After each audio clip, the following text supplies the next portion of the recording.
এখানে যারা উচ্ছেদ করতে এসেছিলেন তাদেরকে ধাওয়া দেওয়ার কারণেই তারা প্রতিশোধ পরায়ণ হয়ে পরবর্তীতে আগুনটা লাগালেন কিনা এটা কিন্তু একটা প্রশ্ন রয়ে যায়। কিন্তু আমরা দেখলাম প্রথমে 20 তারিখ এই মাসের 20 তারিখে এখানে একটা উচ্ছেদ অভিযান চালানো হলো, কোনো ধরনের নোটিশ না দিয়ে এখানে বিভিন্ন ভারী যন্ত্রপাতি নিয়ে এসে তাদের বাড়িঘরগুলো ভাঙচুর করা হলো।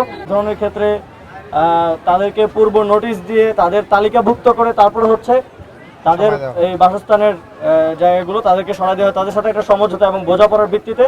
এবং পরবর্তীতে যখন এখানে আবাসন প্রকল্প হবে তখন তাদেরকে ওই তালিকা অনুযায়ী প্রয়োজনের ভিত্তিতে তাদেরকে সেখানে বাসা বরাদ্দ দেওয়া হয়ে থাকে।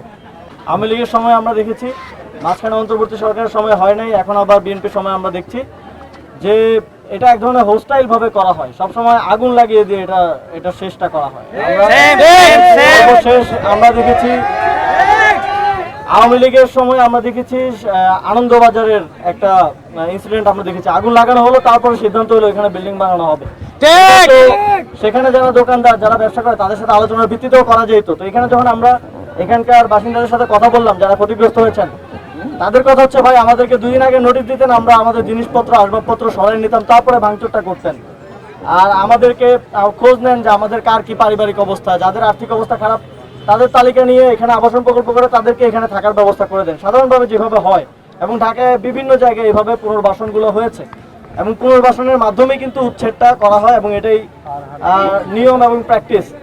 কিন্তু আমরা দেখলাম প্রথমে 20 তারিখ এই মাসের 20 তারিখে এখানে একটা উচ্ছেদ অভিযান চালানো হলো, কোনো ধরনের নোটিশ না দিয়ে এখানে বিভিন্ন ভারী যন্ত্রপাতি নিয়ে এসে তাদের বাড়িঘরগুলো ভাঙচুর করা হলো। তো এখানে সাধারণ মানুষরা তারা আকুতি করতেছেন যে অ্যাটলিস্ট 1-2 দিন আগে যদি একটা নোটিশ দিতেন, একটা মাইকিং করতেন, তাহলে আমরা আমাদের আসবাবপত্র সরাই নিতে পারতাম। তো যেহেতু এটা এক ধরনের হোস্টাইল ভাবে এখানে যন্ত্রপাতি এনে করা হয়েছে, তখন একটা ধাওয়া পাল্টা ধাওয়া কিন্তু হয়েছে, আপনারাই কভার করেছেন, আমরা দেখেছি। এবং এখানে যারা উচ্ছেদ করতে এসেছিলেন তাদেরকে ধাওয়া দেওয়ার কারণেই তারা প্রতিশোধ পরায়ণ হয়ে পরবর্তীতে আগুনটা লাগালেন কিনা এটা কিন্তু একটা প্রশ্ন রয়ে যায়। কারণ 5 দিন আগে একটা ধাওয়া পাল্টা দেওয়ার ঘটনা ঘটলো, 5 দিন পরে আগুন লেগে যাওয়া, এটা কাকতালীয় ঘটনা না। বাংলাদেশে তো কয়েক শত হাজার হাজার বস্তি আছে, তো এটাতেই আগুন লাগতে হইলো। 5 দিন আগে উচ্ছেদ অভিযান, এখানে একটু উত্তপ্ত পরিস্থিতি, ধাওয়া পাল্টা ধাওয়া, 5 দিন পরে এসে আগুন লেগে গেল। তো এটা আমরা অবশ্যই কোনো স্বাভাবিক ঘটনা হিসেবে দেখি না, আমরা মনে করি এটা সুষ্ঠু তদন্ত হওয়া উচিত।